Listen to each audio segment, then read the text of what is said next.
Question for you. I'm just staying here for the next one. How'd you go? Exactly, yes. Yeah, I don't know why. It's fine. I get it. It's fine. Yeah.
Christian. No, not in there.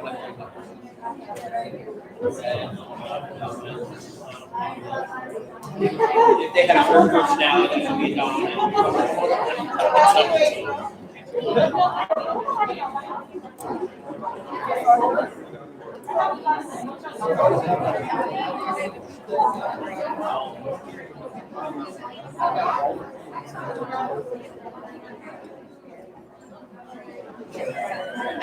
I did that.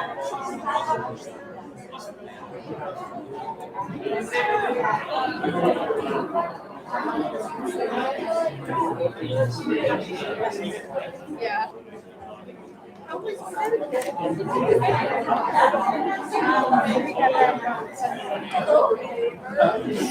Oh, was it?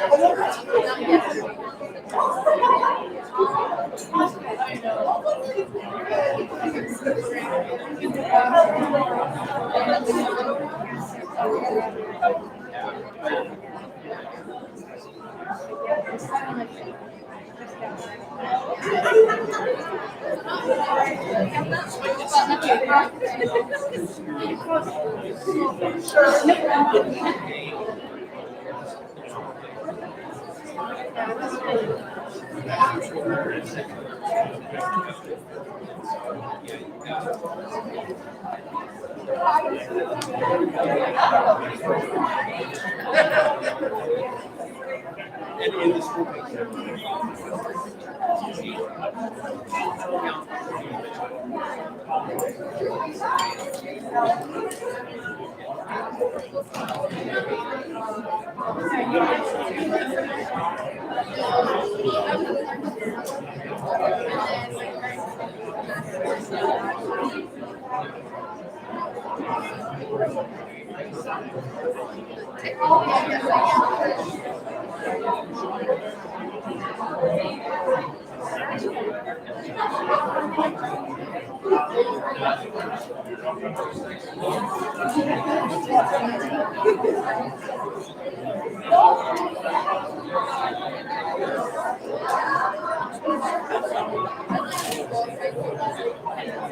No, it's fine.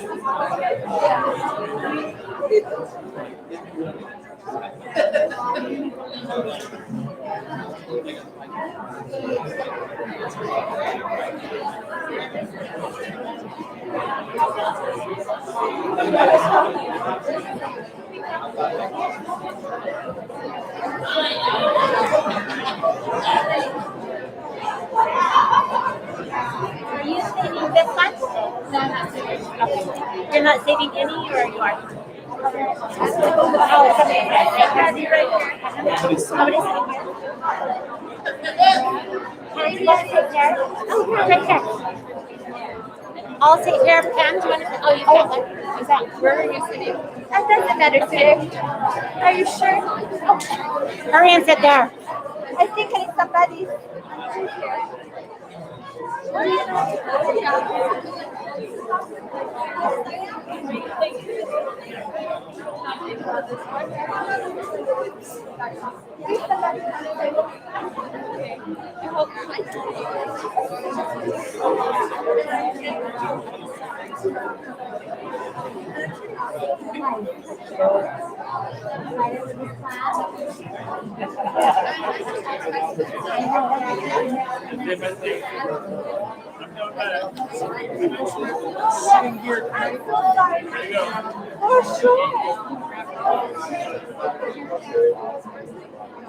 Is this seat taken?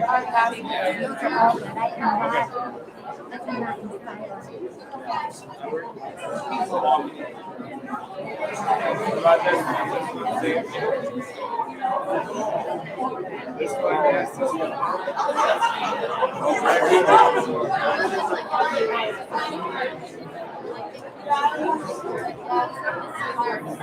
This thing on top.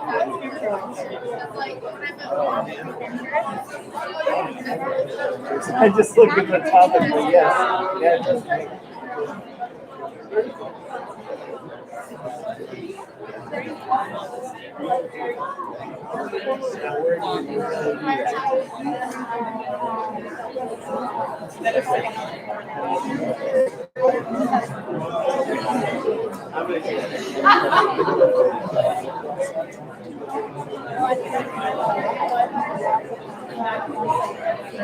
I'm good.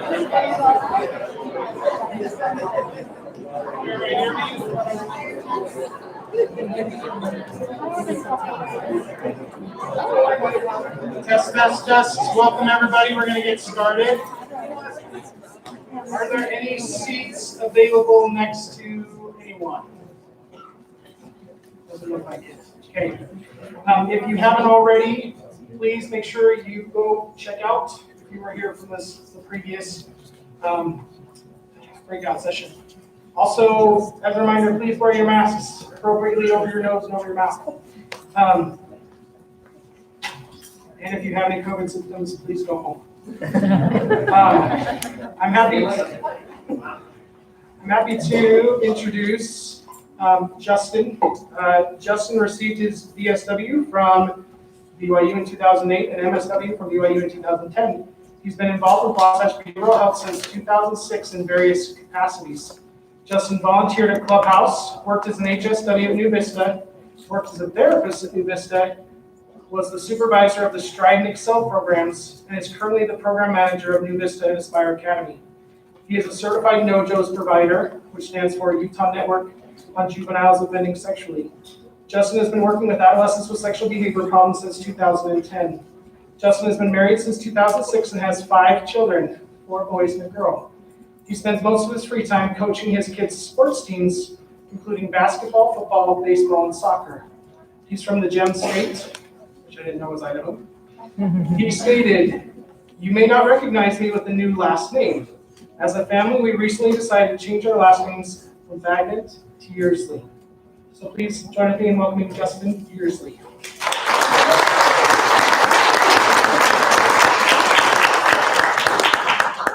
Thank you, Drew. Kind of address the elephant in the room. I got a lot of questions about changing the last name. Kind of a big deal, I guess. Well, as you might imagine, Fagnett's not the greatest last name to grow up with. Kind of got teased a little bit. As far as I'm concerned, I'm kind of past that. Whenever it's a boy named Sue, it's kind of made me tougher. But we got 5 kids, and 4 of those are 4 boys, so we'll carry on that name. And so a couple of years ago, we have their 2 oldest. We explained to them, like, hey, guys, you're going into middle school soon. It's going to get rough, just to kind of prepare you, all right? And they were like, 100% on board, like, we are changing our name, we have got to do this, we are not going to middle school with the last name Fagnan. Come on now, what are you doing to us, Dad? So we for the couple years my wife and I, we talked about it, but my grandpa Fagnan, he was still alive. I was like, oh, that'll put him in his grave if we change our last name. I'm like the only boy on the Fagnan side to carry on this name. And so he passed away last year, and rest in peace, Grandpa, but we decided we're not gonna do this to our kids, man. So we drew like some of the worst last names. We wanted to keep it a family name. Brand's in the back. He can feel my face. He's waving to me back there. But as far as like our possible options, we wanted to keep it a family name. So it was either Fagnan, which we were going to change from. My wife's maiden name is Lichty, which we're like, come on, man.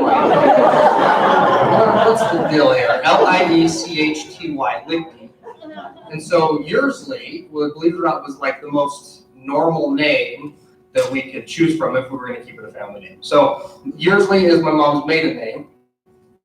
So feel free to spread the story. I've told the story like 1,000 times, and I'm happy to continue. Feel free to help me out and tell other people as well. So changing your name, believe it or not, is actually easier than you think in Utah. It doesn't really take much, but it's after you change your name, then it really gets sucky. Then it's changing all your accounts over, and Mai's emailed me 1,000 times, but I need this and that. It's hard. But I am Justin Yearsley. It's definitely kind of weird to introduce myself that way, but as a family, we're for sure excited about that. So as Drew mentioned, I'm really proud to be part of Wasatch. I actually started here as a volunteer.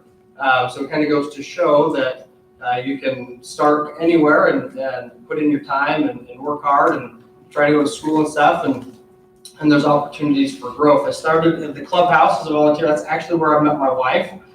She wasn't a client. I was trying to get, this was back in the day when BYU had a V.S.W program, and I was trying to get in. And up to that point, the only experience that I had was about an hour's worth of volunteering with Meals on Wheels. That was like the entirety of my field experience, like one total hour. So I didn't get into the bachelor's program. And so I was like, all right, I need some more experience. So I took a semester off of school and I said, I'm just going to volunteer, and ended up at the clubhouse with Wasatch Mental Health. And that's where I met my wife, Allison. She was a staff member there. She has her L.C.S.W license, so she was there working at the time. So I started at the clubhouse for a few months, and then I heard about an opening at Vantage Point for this human service worker position. And so I applied, and little did I know that when you apply for a human service worker position, you don't just apply to one program. You apply to like every program unknowingly. So when I interviewed, there was Scott and Kathleen were there, but there's also Stacy Matani in the back. And New Vista is one of those places, it's like this stain that you can't get rid of, you know? And once it finds you, you're stuck there. And it's really because of her. And so I was there for 3 years as an HSW and absolutely loved it. This was in the days of New Vista Residential, and loved it there. And right as I was graduating, I was going to school that whole time at the BSW program, MSW program. And right as I was graduating with my MSW program, they had a therapist position open up. And so I saw Greg. I've seen Greg, I don't know if he's in here today, but Greg was foolish enough to hire me back on as a therapist, and I was a therapist there for a few years, and now I'm absolutely privileged to be the program manager over New Vista and Aspire Academy. So I am a NoJo's credentialed provider. There's a few, Darian, Elizabeth, Adrian, there's a few others throughout Wasatch that are NoJo's credentialed. And I remember when I was a brand new HSW New Vista, I was like, who is Joe? And like, why are we telling him no? Like, I don't understand this, okay? And it wasn't until I was around for a little while and I figured out what NoJo's is. It's the Utah Network on Juveniles Offending Sexually. So here in Utah, there's this organization that if you're going to treat youth who have had sexual behavior problems, who have been adjudicated, then you're supposed to be affiliated or credentialed with NoJoes, okay?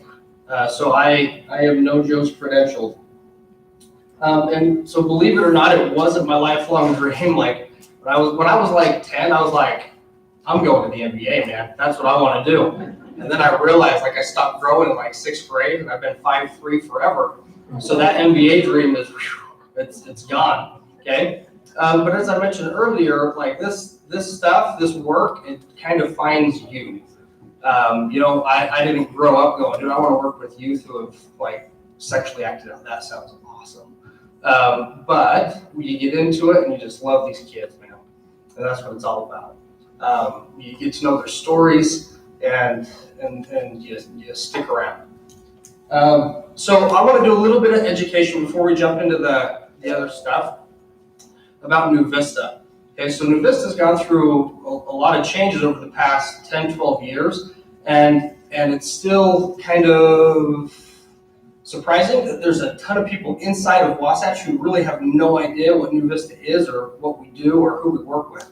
Okay, so when I started as an L.C.S.W, it was New Vista Residential. Those are the days of Greg Robinson, fearless leader for a long time. And so it was where, if you know where Vantage Point is today, that used to be the New Vista group home. Okay, so it was a 10-bed facility. We had 10 boys, and that was it. It was all NoJoes kids. Okay, all kids who had sexually acted out in some way, and they got sent there to our program. About a month after I got hired as a therapist, when I came back, we just had our 2nd kid. We just bought a house. We're just starting life, and Greg pulls us in, and he goes, we just lost our Medicaid contract. I went, I think I just lost my job. I'm like, holy crap. Like, I just bought a house, I got 2 kids, and I got no money. Like, this sucks. But thanks to the wisdom of Greg and Stacy, and I know Diane was very instrumental, and others that I'm forgetting here, we rolled from a residential program into a day treatment program. And over the years, over the past 10 years, that's evolved extensively. At the very beginning, we kept it basically a residential program. It was 7 days a week from 7 a.m. to like 8 p.m., 9 p.m. Basically had kids all day long. We'd send them home to sleep, and then they'd come right back the next morning. And then over the years we've evolved. Now it's more Monday through Friday, more traditional hours. We're picking kids up at 6:30 a.m. They go home at 5:30 p.m. So they have weekends, they have evenings to be in a community-based setting. Okay, so we still offer the NoJoes treatment. We have a NoJoes track. So we still have some youth that have done some kind of sexual thing, and they get court-ordered to participate in NoJoes treatment. Okay. However, the vast majority, they're actually probably the minority that we serve, we have a trauma track.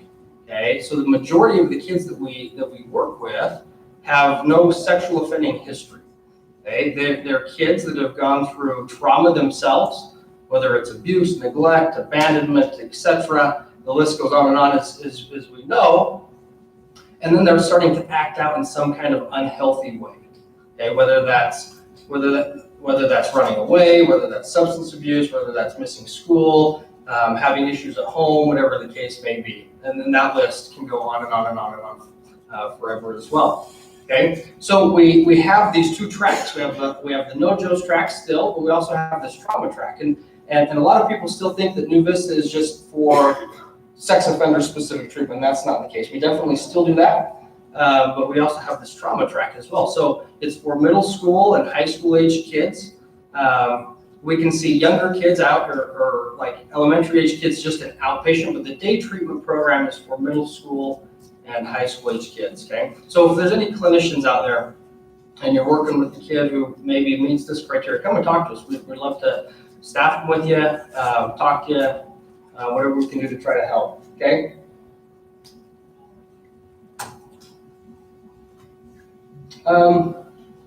So this kind of talks about that. So maybe you've been in that situation. Maybe you are familiar with what New Vista is, and you thought, man, I'm not exactly sure what to do. For some clinicians, the second anything like sexual gets brought up in discussion, they kind of get stuck. They kind of freeze a little bit. They're like, I don't know what to do about pornography.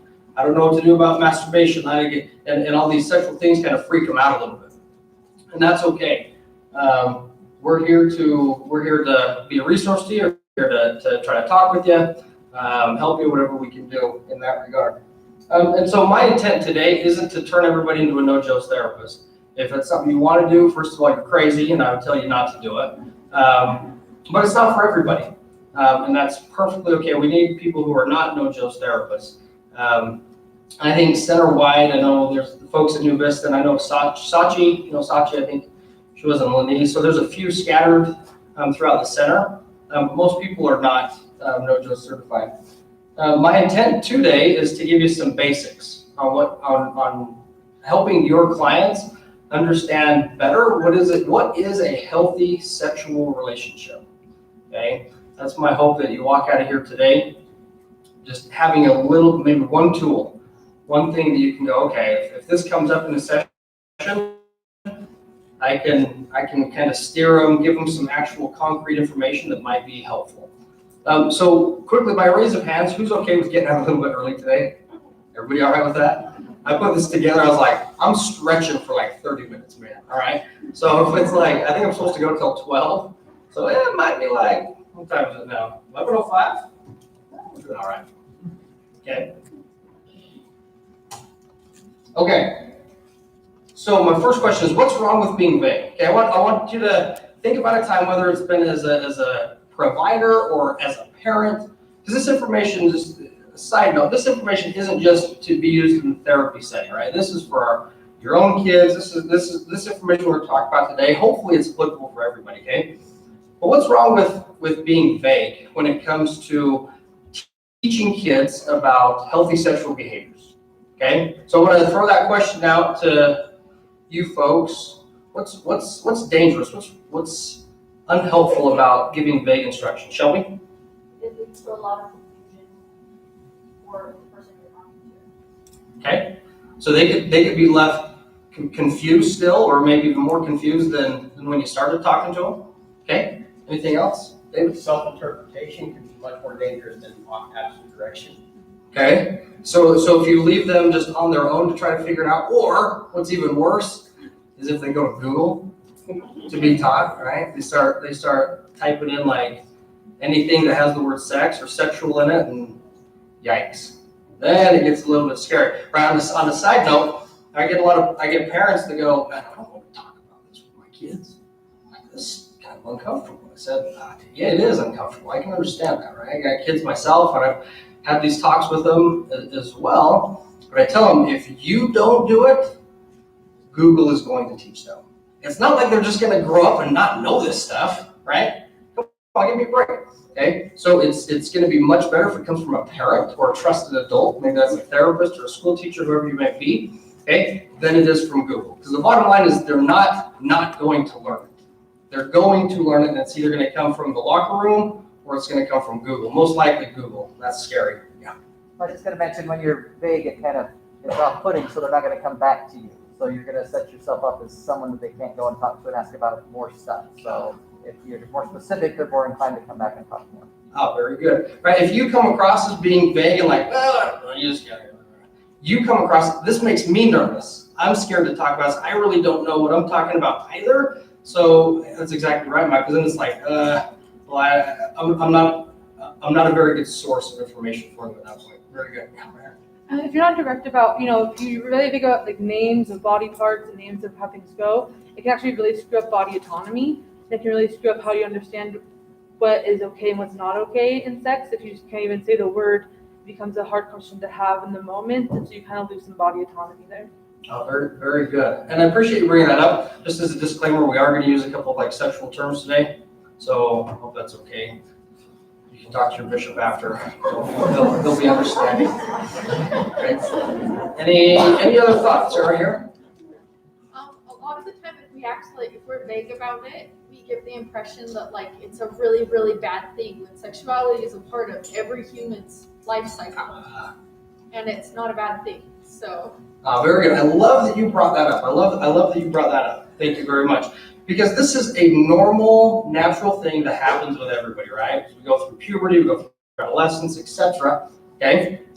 It's not a secretive thing. It's not something we have to it's a normal thing. Okay? So thank you for bringing that up. I'm going to head over here and then over here as well. Yeah. So I've been pretty CFS for a little while, and having the children be able to understand and verbalize accurately what has been happened or what had happened to them was a matter of safety, because you can't prosecute for touching illegal or if you like making people cutesy names. So from a young age, it's like kind of controversial. I tell my toddler like he has a penis, and that is what it is. So if anyone were to ever touch that, he could protect himself in expressing that, and that's the world we live in right now. Very, very good. So I have to apologize. So we named our youngest son Tommy simply for the fact that we could say, "Hey, Tommy, quit playing with your dinghy." Anybody? Tommy boy?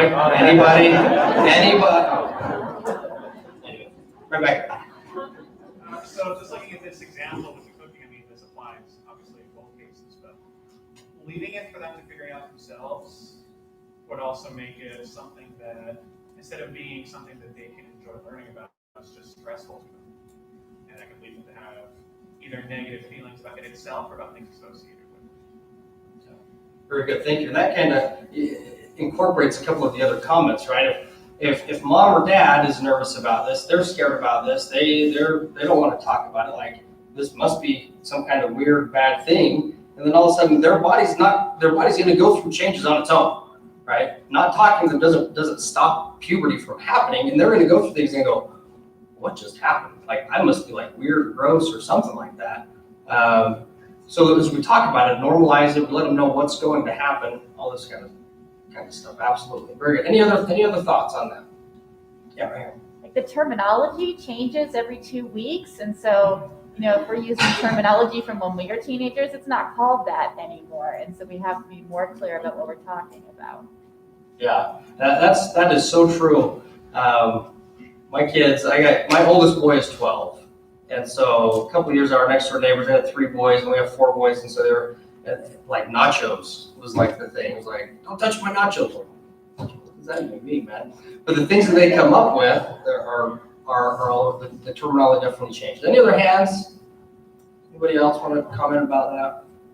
Yeah, right here. I was just going to say, I think it's really important to prepare them, and if they're vague, they won't be prepared in the situations they'll find themselves in. So they can't keep themselves safe from something if they don't even know that exists or that can even happen. And they can't understand consequences, like of what will happen to them, state to that, if someone does that to them. So I think just preparing them when they're not with you is super important. So I'm really direct with my kids. I'm not going off talking about sex with my kids. So Yeah. making sure they're prepared, because they're not always with us, Yeah, I love that you said that. On a further slide, I'll jump to it now, but on a slide down the road, I talk about the importance of preparing. How far ahead should we be of Google? How long do we have to start planning, preparing, talking to our kids before they're going to have that first experience? Like 1 conversation ahead of them, 2 conversations ahead of them? Things that I've heard is we need to be about 3 to 5 years ahead of when they're going to have that first encounter at school or on Google or whatever the case may be. Okay, so then what's the average age of first exposure to pornography? Say, heard the number over here? 10? A little lower. Yeah, about 8. Okay, so at what age then, if we're 3 to 5 years ahead of pornography, about what age should we start talking to our kids? Yeah, it's crazy, man. 3, 4, 5 years old, man. Super early, and obviously talking to them in terms that they understand. We don't want to, teach them things that they're not quite ready for, but teaching them in ways that they're going to understand is absolutely vital. So I appreciate that comment, right? Being direct with them, start early, start talking to them in age appropriate ways. Okay. So I came up with this example. So imagine that you're a 14-year-old and you've never been taught how to cook. So unexpectedly, I Googled like really hard recipes, and this is what came up. Turkish lamb dumplings with yogurt and brown butter tomato sauce. And someone just says, here's the ingredients, boom, go for it. How's that going to turn out? Pretty yucky, right? Is it going to look anything like it's supposed to? like the end result? Of course not, okay? So what if we gave some instructions around it, okay? So we said, okay, here, for the first part, here's all the ingredients that you're gonna need, okay? For the second part, for the filling, here's all the ingredients that you're gonna need. And then here's what you do with it, okay? Now, the reality is if you give this recipe to a 14-year-old, it's still gonna turn out like crap, right? It's not gonna look anything like what it's supposed to, but they have a better chance of being successful with some instructions, with some knowledge, with the right ingredients, okay?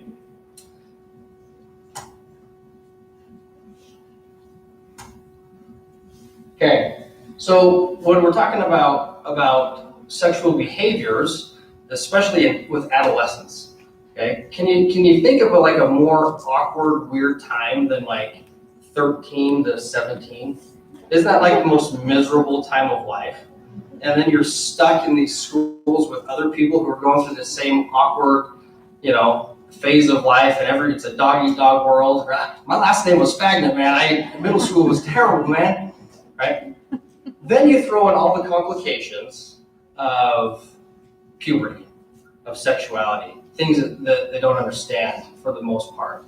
Okay, so you have this perfect storm of 13 to 17-year-old awkwardness and weirdness in this time of life, mixed in with all of these changes of puberty and sexuality, and I'm starting to like girls, I'm starting to like boys, and all of this stuff's going on. It's like taking this, like a 12-year-old and saying, I want you to cook this Turkish lamb, whatever it was. Good luck, go for it, and expecting it to turn out perfectly. Right? It just ain't gonna happen, okay? It's a really, really, really tough time of life where we need to help our kids, okay? So my hope today is to give you some tools, give you a little bit of help of here's some guidelines that you can walk through to try to help people understand what a healthy sexual relationship is. But before we get there, what are some like, you can share personal stuff, maybe as a parent or as a clinician, or what are some like vague ways that we try to help when we try to give answers like this when it comes to sexuality that just really aren't that helpful? Anybody have any examples right in the back? So I work with youth in substance use disorder stuff, and I don't have any specific training on how to talk about their sexuality. And maybe I have some good ideas and some that are not great or whatever. But the one I wish I knew more about how to promote wearing condoms, especially for the ones that are already sexually active, especially the ones that already have multiple partners.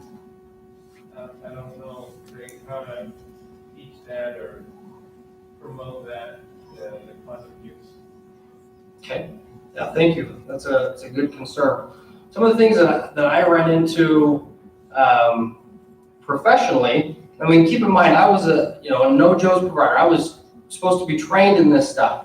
And some of the first kids that I worked with are like, well, we could identify what you did wrong, right? It was, with a cousin or a sister, we said, okay, that was wrong. And they say, well, what can I do? How do I know if it's okay? And I'm like, well, it's healthy. Well, what the crap does that mean? Right, that's just what we talked about. It's another one of those vague answers. And I learned early on that I didn't even know. And I was a no-Joe's provider at that time, okay? So a couple other, I think, poor examples that we do either as parents or clinicians and stuff like this. Well, you need to make sure it's healthy. Okay, I'm 14, I have no idea what you're talking about when you say healthy sexuality, okay? You need to make sure that you really know the other person. All right, well, when you're 12, right, if you know somebody for like 3 days, that seems like an eternity, okay? So you're good on that one, right, after just a couple days. You need to make sure they're okay with it too.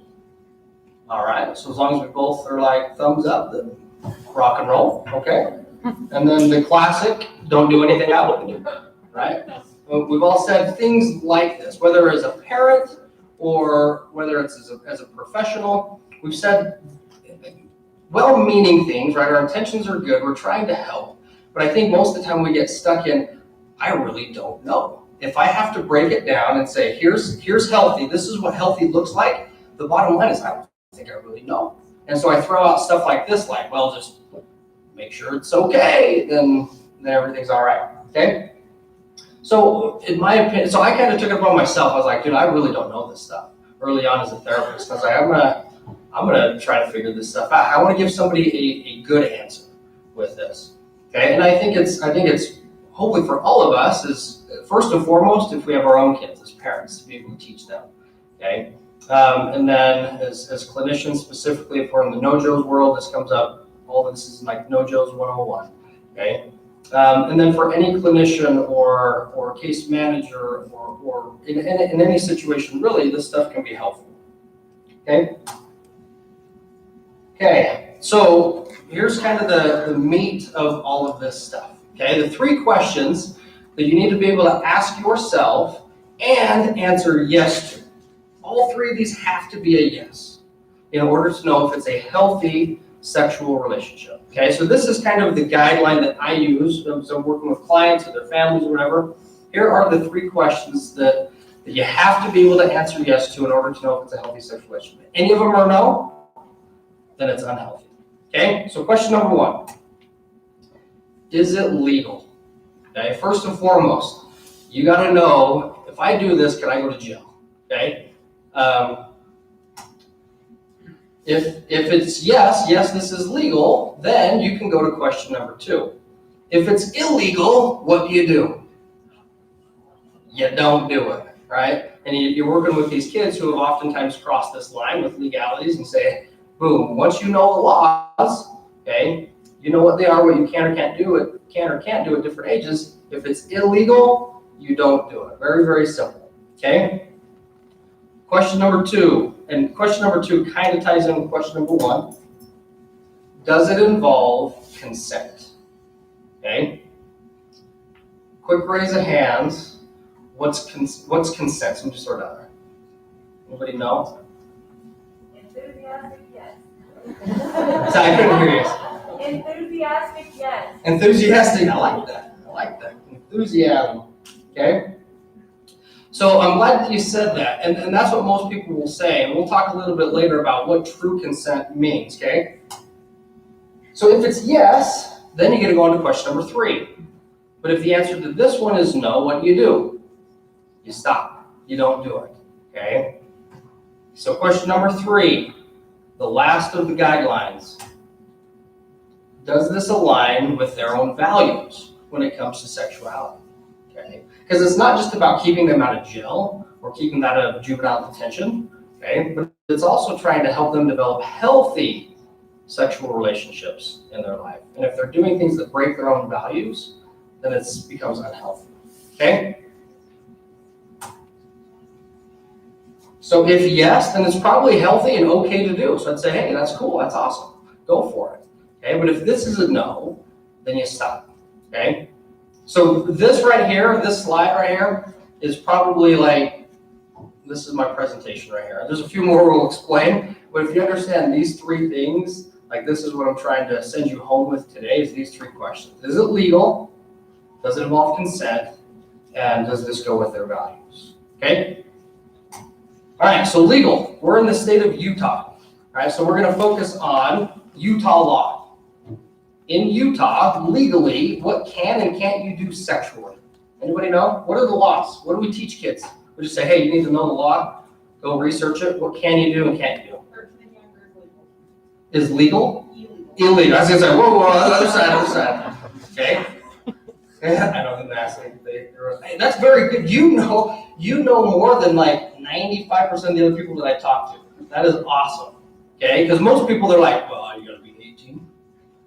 18 for what? 18 to like hold hands, 18 to kiss, 18 to like, what 18, what does that mean? Okay, so very good. So in the state of Utah, okay, if you are 0 to 13 years old, you cannot legally give your consent to do anything sexually.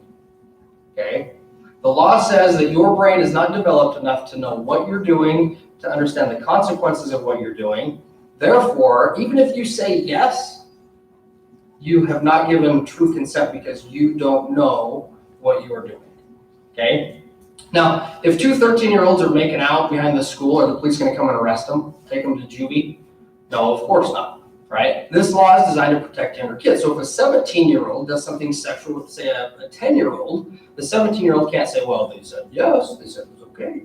The law says that 10-year-old doesn't have the brain development to know what they're saying yes to. So therefore, the 17-year-old is the one that would get in trouble for that. That's I had over here. Well, that was the question, is like, well, what about just like, kisses and like Yeah. that stuff? Okay. Yeah, juvenile detention would be super full. Yeah, right? I'm like, wow. They had to throw everybody in there for smooching. Okay? So 0 to 13, that's your first age category, 0 to 13 years old. Okay? Legally, they cannot give their consent to do anything sexual. Okay? Now, kind of maybe along those same lines, sometimes we get kids that are like, one was 13 and one was 11. But the 13-year-old still got in trouble. Well, what about that? They didn't know. If there's other types of force or coercion, et cetera, that are being used, then trouble can still happen, okay? But if it's two 13-year-olds making out behind the school, they ain't gonna do anything about that. Okay, next age category, 14 to 15-year-olds, okay? They can do sexual activity that does not involve any kind of penetration. Okay, this is where it's gonna get a little creepy and squirmy. I told you we were talking about some sexual stuff, right? Just that word alone, penetration, goodbye. Kind of creeps me out, okay? So when we're talking about what this entails, right? What does penetration entail? Any part of a body or an object going inside of somebody else, okay? So this is vaginal sex, this is oral sex, this is anal sex, digital penetration, your fingers or your digits, okay? So if you put your finger inside of somebody else, okay? Or there's also object penetration, putting an object inside of somebody else's body. Okay, so 14 and 15-year-olds legally cannot give their consent to do anything that involves penetration. Okay, so what can they do? What can 14 and 15-year-olds do then? Anybody? Brave soul to say a sexual term. Can they kiss? Yeah. Legally, can a boy touch a girl's breast? Yeah. Yes. There's no penetration. What'd you say, Sarah? Levi love him. Levi love him. There's no penetration, man. Can't get through those Levi's. Oh, there you go. There you go. I don't think the police are gonna come arrest anybody for that. Okay. Yeah. So they can kiss. A boy could touch a girl's breast. Okay. A girl could touch a boy's penis. Okay. So they can touch each other's body parts. Okay. But there cannot be any kind of penetration involved in any of this. Okay. Now keep in mind, this is Utah. This isn't like me just coming up with. This is like Utah law. So if you don't like it, don't hate me. You can hate Utah. Okay. And I'll share with you something a little bit more controversial as well.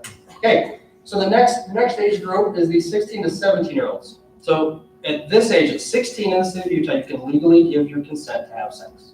Okay. Now, this is Utah law. This is stupid in my opinion. And I had to like reread it, and I was like, this cannot be right. But this is the way it's stated. Okay.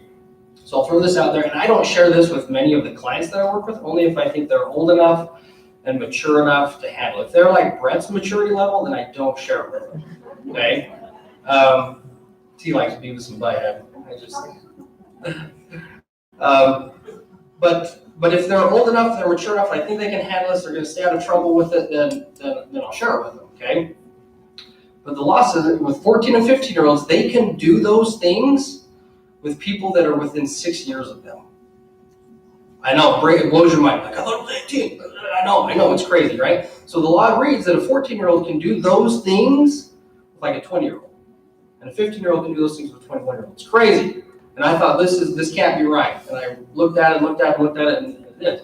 Okay? Now, with the 16 or 17-year-old, it says that they can do those things with somebody up to 9 years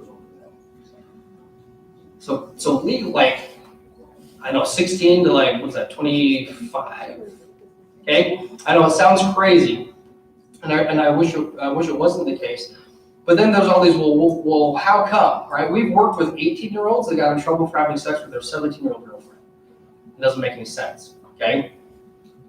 But what does make some sense is it depends on how mad that person's parents are, how much money they have, what kind of lawyer they can afford, who's the judge, what are the judge biases, etc. And we've worked with kids that are 18 that have had sex with their 17-year-old girlfriends, okay? So what I do with kids is I take a deck of cards. Okay, and I hold the cards out, and they can't see what the cards are, so we're going to play a game, right? I said, you're going to draw a card, and I'm going to draw a card, okay? If your card is higher than mine, then you're that 18-year-old that had sex with a 17-year-old girlfriend, and you're good to go. Nobody cared, nobody said anything, you're fine. You know, parents didn't mind, you didn't know, whatever the case was, and there's no kind of trouble involved. Okay? But if my card is higher than yours, you're gonna go to jail for 10 years. I'm like, do you want to play the game? No, yeah, I'll play the game. Cool. All right. So we play the game. And a lot of times, like, they'll draw a card that's higher than mine, and they'll win. I'm like, cool. Right? Does that ever happen in real life? Does a 19-year-old ever have sex with a 16-year-old and nothing happens? Absolutely. Right? They don't get in trouble, they don't go to jail, nobody ever finds out, etc. And they're fine. Okay? So it's part of life. And I say, hey, you want to keep playing? All right, you want to win once? I'll keep playing. And I'll do it again. And they might win again. I'll say, hey, you got to have sex again, and you were fine, and you didn't get any kind of trouble. The more they keep playing, though, eventually what's going to happen? Eventually they're going to lose, right? And that's the way life is. And that's what I try to tell them. You might have won 5, 6, 7 times with your girlfriend. And her parents didn't care or didn't know or whatever. And all of a sudden, something changes. All of a sudden, she hates you now, you broke up with her, and she comes back and says this and this and this, her parents are really mad, and blah, blah, blah, blah, blah. It goes down the line, and now you're in big dog, right? And that's the reality of how it works, okay? So I disagree with the way the law is written. I think it's ridiculous, but that's the law, okay? And it's definitely not a black and white issue. There's so much gray in that, we see that all the time, okay? So here's the first step, right? First step is just knowing we're in Utah. Here's what the law says. 0 to 13, legally they cannot give their consent to do anything. 14 to 15, they can consent to sexual activity that does not involve penetration. And then, 4 to 15, then 16 and 17, at that age you can legally give consent for sexual penetration. Now, what I tell kids, what I teach most of them is the safest thing is just to stay within your age group, right? If you're 0 to 13, stick with other 0 to 13-year-olds when it comes to sexual activity. If you're 14 to 15, just stick with 14 and 15-year-olds when it comes to sexual activity. Can you be friends with people from other age groups? Absolutely. Can you go to the movies with people from other age groups? Absolutely.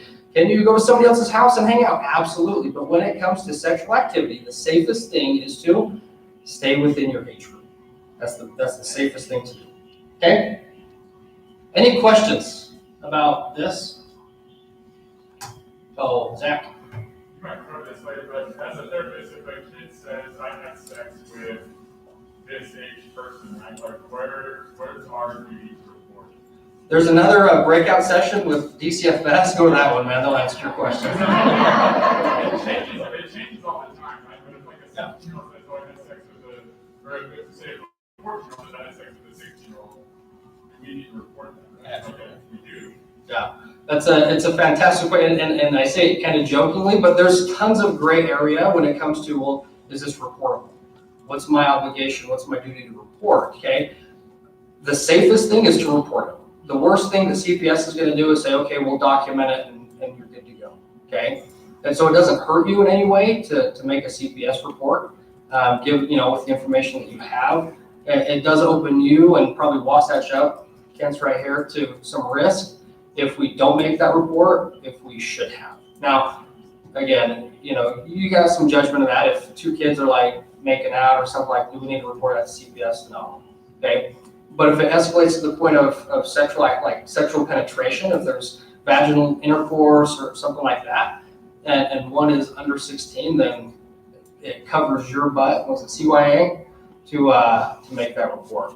And seriously, but there is enough. I was kind of bummed that I'm presenting here, because I wanted to go to that DCFS one. I was like, what? But I'm boring you guys, so sorry. Okay, any other questions on this? Okay, so consent. So now once we figured out, yes, legally they can do this, right? Now we go to the next step is we got to figure out if true consent is there. Now somebody said an enthusiastic yes. Ooh, I like that answer, okay? So I remember as a kid, one of the coolest things in elementary school, growing up in Pocatello, Idaho, was every once in a while they do these after-school trips to the Delita skating rink. Loved going roller skating, shooting the duck, doing the limbo. I was killer at the limbo, man. Being so small, I'd win every time. I'd get a free soda there. But you had to have your permission slip in order to go. Or it had to be signed by your parent. This was the approval, okay, in order to go. So the beginning of consent is like that. Okay, that's kind of what when I ask a kid or their parent, even I say, well, what is consent? They're like, well, you have to say yes, and absolutely that's a huge part of it. Okay, but there's a lot more to it than what we always think. Okay, so we're going to go through. There's actually 9 steps that we'll go through. Okay, so the first thing is they both have to say yes to it. Okay, as somebody in the back said. Okay, now I bet there's things that I could probably get you to do today that you don't want to do if I had a gun.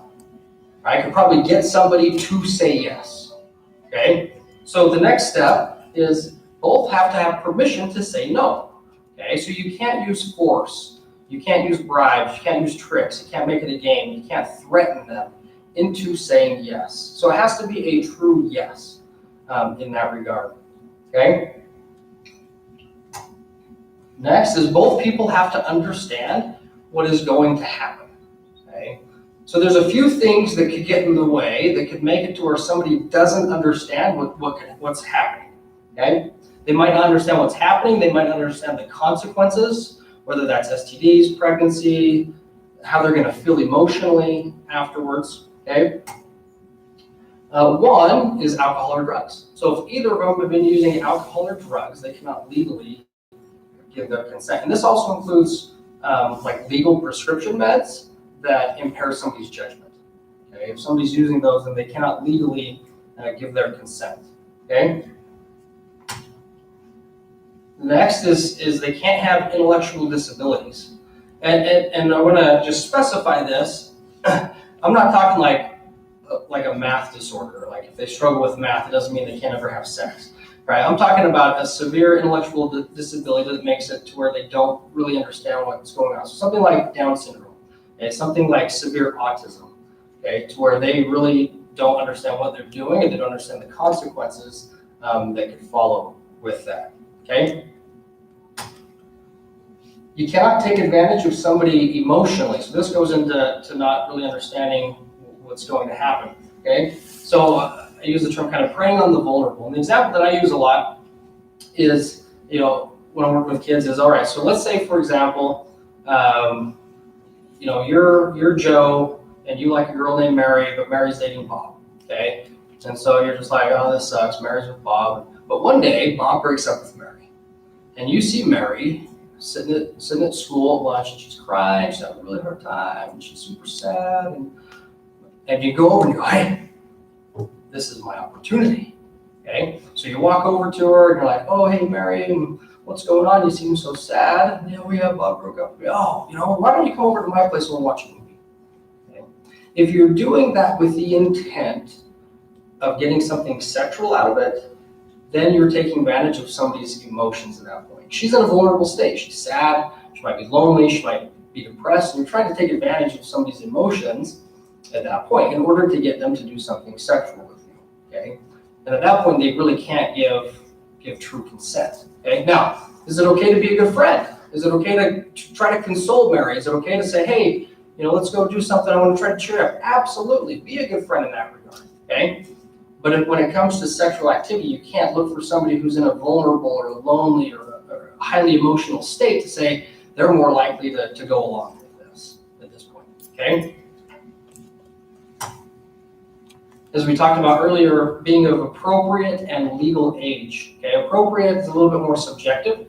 Okay, but we just talked about the legal age. Okay, So if they're if they're 13 or younger, speaking for, adolescents, imagine you're working with a 14 or 15-year-old. If they're 13 or younger, they're automatically off limits, okay? Because even, like I said, even if that 12-year-old or that 13-year-old says, yes, please, I want to have sex with you, it doesn't matter if they're begging and pleading and they want to do it. The law says they don't understand what they're doing, okay? 1, 2, 3, 4, 5. We got 2 more, okay? It needs to be based on a real relationship. So as we talked about earlier, like for a 12-year-old, if I've known somebody for like 3 days, like that's a solid relationship right there, man. Okay. So here's some questions that I often ask my teenagers. Say, well, this is kind of a gauge to know how well they actually know that other person. What's that other person's middle name? I've never had anybody say, actually know it. Okay. They're lucky to know their last name most of the time. Okay. But if it's not a real solid relationship to the point where it could turn sexual if you don't know their middle name. That's kind of one of my own personal questions to try to gauge where that's at. Okay, when is their birthday? Do you know them well enough to know when their birthday is? Okay, who are their family members? Do you know what their mom and dad's names are? Do you know how many siblings they have? Do you know what those siblings' names are? Right? How well do you actually know this person? And then just a couple other questions, like what's their favorite food? What kind of hobbies are they interested in? Okay, stuff like that. And so this eliminates kind of the, hey, I met them at a party and now we hooked up and now I'm in trouble for this kind of stuff. Because if you're knowing them well enough, right, you're going to find stuff out about them. What do they like to do? What's their family like? Where do they live? And I really like the what's their middle name one because most of the time people are like, oh, I don't know. Okay.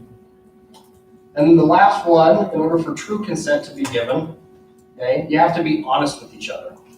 You have to be honest about you have to be honest about your age, right? It's kind of interesting when you're a teenager, you lie to make yourself older, but then when you're an adult, you lie to make yourself younger. But you have to be honest about your age, and it happens a lot where boys or girls, in order to be kind of cool, be part of the popular crowd or whatever, they might be 14, but maybe they appear to be 17, and they'll say that they're 17, and you have no way, of knowing really how old they are. This is why, another reason why it's so important to really get to know them, build that relationship, okay? Because if you're 17 and they're 14, and all of a sudden you're in the high school and she's at the junior high, you're like, wait a second, you told me you were 17. 17-year-olds don't go to junior high. So you can kind of build that relationship and figure some of these things out. Okay, so being honest about your age, right? As we learned about the laws, knowing somebody's age becomes really important, right? What category they're going to be in. Important to be honest about STDs and STIs, okay? Now, kids often will be like, wait, so hold on. I'm supposed to tell them hey, by the way, I've got gonorrhea and you might want to know. I don't want to tell them that. I'm like, yeah, that's a crappy conversation now. That kind of sucks. I can understand that. It's like, but you know what's a worse conversation? Is after the fact, them coming to you and be like, what the heck, you gave me gonorrhea? Are you freaking kidding me? You didn't tell me anything? That's a worse conversation to have than being upfront with them. Yeah, if you're upfront with them, that's awkward. That's not a conversation I want to have with somebody, okay? But even worse is after the fact, if you've given them some kind of an STD, then they're not going to be very happy with you. And then honest about your feelings about each other, okay? This is where one night stands, things like that come into play. If you just met them and you're like, you're kind of cute, maybe I'll make out with you or whatever. Or if people ever say, oh, I love you, you're my true love, etc., but really that's not the case. They just want something sexual. And unfortunately that happens a lot. People kind of get sucked into that emotion of it. And so they're not being truly honest about their feelings. So consent is much more than just saying yes, right? I could get a lot of people to say yes to things that they probably don't want to do, okay? So yeah, true consent is both say yes, both have permission to say no, both understand what's going to happen. There's no intellectual disabilities going on, no drugs or alcohol, nobody's emotionally vulnerable, everybody's appropriate legal age. It's based off of a real relationship, and people are honest with each other. Okay. Any questions about consent? Good there? Okay, so then the last question that you have to ask yourself, or you can encourage that youth to ask themselves and try to figure out if this is healthy is what are their values about us? Personally, what do they feel is okay or not okay to do, okay? I don't care what their parents' values are. I don't care what their bishop's values are. I don't care what their youth leaders' values are. I don't care what their teachers' values are. I want to try to figure out what their own personal values are, okay? Now, this might come as a shock to you, but most 14-year-olds don't have a clue as to what any of their values are, let alone when it comes down to sexual behaviors, okay? So for most of them, for the first time, this is like their first time in their life when they're actually questioned about it, when they're actually having to give it a little bit of thought. What am I okay with doing? What am I not okay with doing? Okay, and here we get a lot of, well, I'll wait until I'm married. Okay, well, why do you believe that? Is this something you have decided for yourself? Is this something somebody else has told you? Like, where does this come from?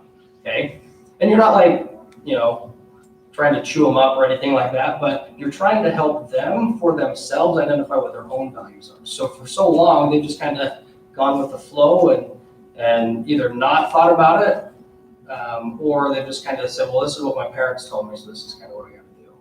Well, if it's only what their parents have taught them or what their youth leaders have taught them, when they're in a situation where the only thing they can rely on is their values, they're going to crumble. It's not going to be strong enough to hold up when they're in that moment, okay? So we try to get them to figure out for themselves, what are your own values when it comes to sexuality, okay?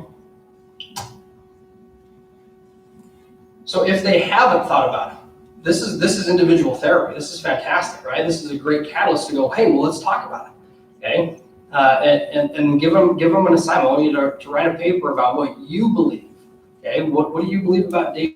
What do you believe about pornography? What do you believe about masturbation? What do you believe about how to treat women? What do you believe about, you can give them a list of things, and for someone for the first time, it's their first opportunity to really think about it and to dive into what they actually believe and why they believe that, okay? And here's where it gets fun. They might realize that they actually disagree with their parents, okay? They believe certain things or they've thought for certain things and they really don't know why, and they actually have decided for themselves that they believe or they feel something different than their parents, okay? What a great opportunity for family therapy, to bring the kid in, to bring the parents in and say, hey, Mom and Dad, I know you've taught Johnny, certain things throughout his life. He's been thinking about it, and here's where he's at, okay? Because a lot of times parents just kind of assume that my kids are going to adopt my own values and they're going to kind of follow in my footsteps. But what happens when it's different? Okay, so the kid either tries to hide from his parents, hide that he or she disagrees, okay, and then it just blows up. Or you can try to facilitate some healthy family therapy. Try to get mom and dad to be accepting and understanding of where their child is at, even though it may differ from what they believe or what they feel. Okay.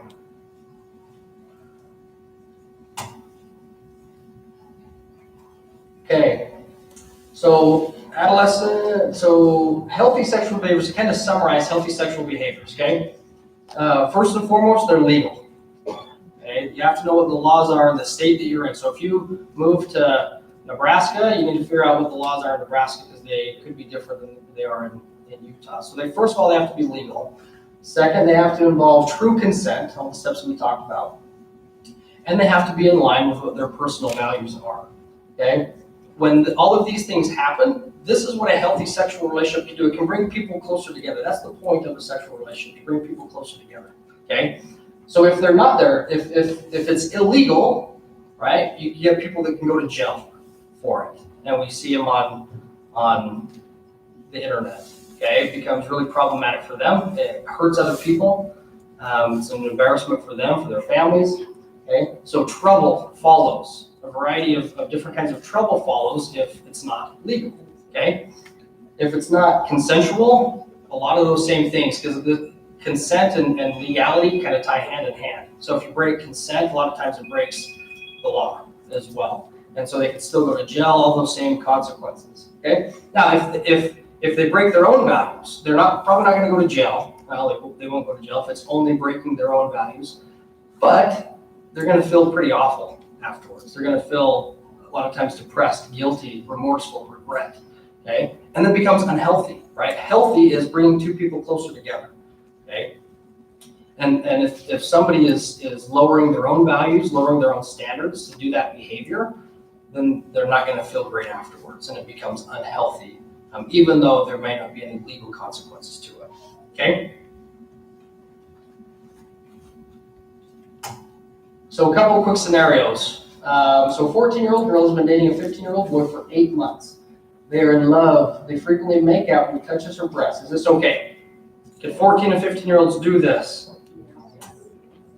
Yep. So is it legal? Yeah, we know that.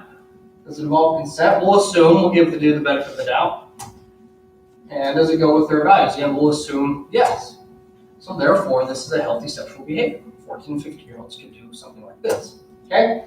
So a 16-year-old just met a 15-year-old boy at a party. They have been drinking some alcohol and decided to get a little frisky. They are alone in a bedroom and touch each other's private parts with their hands, assuming it's the sexual intercourse. Is this okay? Right, is it legal? No. Why is it illegal?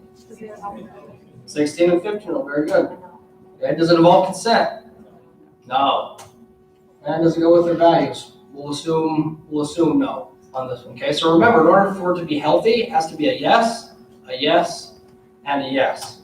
Okay, so this is unhealthy at this point. Okay. So the last scenario, a 17-year-old boy has been dating a 17-year-old girl for 2 years. He wants to have sex with her, but she wants to wait until she's married before having sex. After watching the movie, they begin to make out, which leads to touching private parts, which means oral sex and eventually vaginal sex. Is this okay? So, is it legal? Yes. Yeah, they're 17, they can do it. Does it involve consent? We'll assume we'll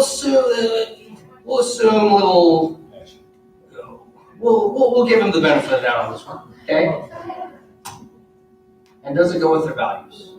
No. Right? So it has to be a yes, and a yes. If any of them are no, then it becomes unhealthy and or illegal and shouldn't do it. Okay? So this was unhealthy because she's likely to feel regret, remorse, guilty, etc. We don't want her to feel that way. Okay? So in summary, a healthy sexual relationship needs to be legal, consensual, and with the values of all parties. I believe that we can do a better job. Myself, I can do a better job as a dad, as a therapist, to try to help my own kids and help kids that I work with understand these things. Give them better answers than, well, just good luck, right? Give them the car keys and expect them to know how to drive, okay? If we can give them some concrete guidelines, we know what the laws are, right? We know what consent is, and we can have some discussions with our kids about what their own values are. We're starting to make some headway. Then we become a competent source for them. They're going, hey, my mom or my dad actually knows something and they're comfortable talking about this. I don't need to go to Google, or I don't need to go ask my buddies, or I can go talk to my parents, okay? So I would encourage you to make it a family discussion, man. You need a family home evening idea? Here you go. Let's talk about consent, kids, right? I've actually worked with lots of parents. I bring parents in for family therapy, and we go over this exact same stuff. And they go, can I bring my other kids in here? I'm like, well, you can take this stuff home and you can talk to them, right? This doesn't just apply to kids that are in trouble, who are no Joe's adjudicated youth, right? This applies to anybody and everybody, okay? And then as we talked about earlier, right? It's never too early, okay? We need to start talking a lot sooner with our kids. If we're waiting until they're in 6th grade, we're already behind in the game. We need to start early. And obviously talk to them in age-appropriate ways, okay? Any questions for me? A few questions. So in the back here. I don't work with like adolescents super often, but I have had a situation with like an adolescent that's an individual therapy with me, and she's maybe like participated in more sexual behavior than what her parents are aware of, and doesn't super want to like tell her parents, or but like he's asking me questions about like the mechanics of it and like the relationship stuff and conversations I think the parents will want to be a part of. So I wonder if you could just talk about how you handle that, I guess, especially to like try to get the might feel uncomfortable bringing them right in possibly, or I guess respecting adolescent privacy, you know, as much as you can, while also they're minors, and so you have to kind of go over that type of stuff. Yeah, that's a great question. There's not a right answer for that, but I love what you said is how do you help them become comfortable with that? Because it's a lot better if it comes from them than it comes from you as a therapist saying, hey, we have to bring your parents in here, okay? So I would say work as much as you can individually with them to help them kind of feel involved in that. You know, they're the one making that decision, help them see the benefits of mom and dad knowing about this, and exploring some of the reasons why they don't want mom and dad to know about it. There comes a fine line. If they've done something that you have to report, then yeah, you need to get mom and dad involved, or they're going to be blindsided by something. We don't want that to happen. Okay, but I would push pause on saying, hey, we got to get mom and dad in here, and I would work with them a lot more individually to try to help them buy into that. And still, that's not always going to work. And you can kind of get to a point where you say, you know what, mom and dad have to know about this stuff. How do we want to tell them? Right? I'll give you the option. You can tell. We can bring them to family therapy. How do you want to do this? But great question. Not always a great answer for it. So there were some other hands here, right here and then here. So I'm just curious about how this relates to adolescents participating in sexting, especially like the legal parts of that. Yeah, great question. So it comes back to what the laws are. Okay, we work with kids at New Vista that have sexted, and they've been adjudicated by the courts for distributing child pornography when it comes to pictures, and it escalates really quickly, right? And so it's the same stuff. We talk about. I do the same stuff with all the kids that I've worked with who have been in that situation. When there's pictures involved, if it's just words, then usually they don't really get into trouble unless it's like on school equipment. Then the schools get involved and can kick them out and stuff like that, and then it can escalate a little bit. But just helping them understand what are some of those laws around that. And the big thing with helping them understand is once they push send, they didn't just send that to that one person. They sent it to whoever that person sends it to and whoever those people send it to, and all of a sudden this can go to literally thousands and thousands of people very quickly with the technology that we have. So I try to help them understand that. A lot of times when they're in that moment, they think, oh, this is just going to go to this girl, or this is going to go to my buddies, or whatever the case may be. And they don't realize how quickly that can pyramid and becomes really problematic for them. But again, it ties back to kind of what are the laws in that regard. So we do work with some who've been in trouble for that. This is kind of a hard one, I guess, but like, what if they have come from a place of trauma or neglect or a bad situation, and so they haven't had the opportunity to like have healthy values? Like, what if their values are, I'm okay with using this person for a body, they're okay with using me for a body, there's no emotion, there's nothing there. And because they've been abused, they have like come to that conclusion. Mm-hmm. So the values aren't healthy. How does that play into it? That's a great question. Then you're kind of starting from what am I trying to say? You're already starting from behind, right? And it becomes problematic. So you have to make up a lot of ground, but just teaching them what some of those boundaries are in the first place. And so there's some things some ways that I would talk about boundaries with them. A couple of things that I would do is I have them lay down. I get butcher paper, have them lay down on that, and I trace them out, and then I have them circle and X out what are the parts of the body that are okay to touch and not okay to touch, right? So if they just put a big circle around everything, then that's great opportunity for therapy. Say, well, let's talk about this. And if it's a dad in you, what's okay? And if it's a brother in you, what's okay? And if it's a boyfriend, what's okay and not okay? And they can kind of help them understand that depending on the type of relationship they have, boundaries are good, right? Helping them understand that the boundaries serve a purpose to keep them safe and to keep other people safe. So it's taking a step back and just doing a lot of boundary work at the very beginning to try to help them. Then if they can grasp that, okay, boundaries are good, boundaries can change, and this isn't okay to do with my uncle, right? I wondered why this always kind of felt a little weird, but this makes a little bit more sense now. You're kind of putting names on things and helping them figure that out. Does that answer that? Any other questions, comments? Before we go? Sorry, I took up too much of your time. Oh, a couple more. Justin, then here.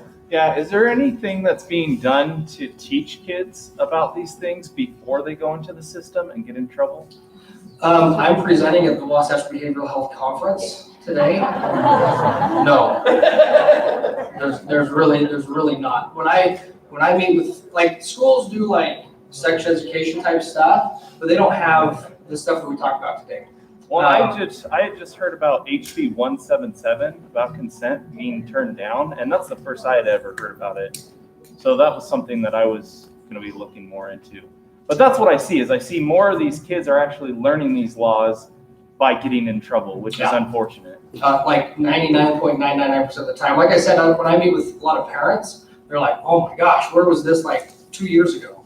Where was, I'm going to teach my younger kids this. And I'm a big proponent of, hey, let's teach our kids early about simple stuff that can help keep them out of a lot of trouble. And one last question over here. Okay, so I don't have any adolescent children, but I did at one time. And so I was always comfortable talking about it, and I think that was mostly because my own mother was very uncomfortable. Yeah. But my husband wasn't. Yeah. And That's yeah, and it's really hard to like, because my little girl would come home from kindergarten with the neighbor kid whose mom was pregnant. And every day she'd come into the house and say, how do you get babies, Dad? And he would say, talk to your mother. Well, I came home 4 hours later, and by then he'd go, you gotta talk to that kid. Yeah. And I would like bring it up, but when they're 5, they're off the topic 4 hours later. Sure. She wanted me to read books or something stuff. Yeah. And so I think that, and I think it's a bigger problem with men than I do with women, with their, especially if they're dealing with daughters. So how do you get like this newer generation, and if they aren't going to actually work in a professional field, how do you get them to be a little more? That's a fantastic question. The simple, quick answer is practice. How do you get better at anything? Is you practice. How do you get better at tying your shoe? You practice. How do you get better at shooting basketball? You practice. How do you get more comfortable? Not perfectly comfortable, but more comfortable having conversations like these? Is you practice. Parents have to lead out. They have to at least start somewhere. And even if you're just talking about smooching at first, right? And then hopefully they can get more comfortable doing that. So no easy answer. Thank you for being here. Hopefully it was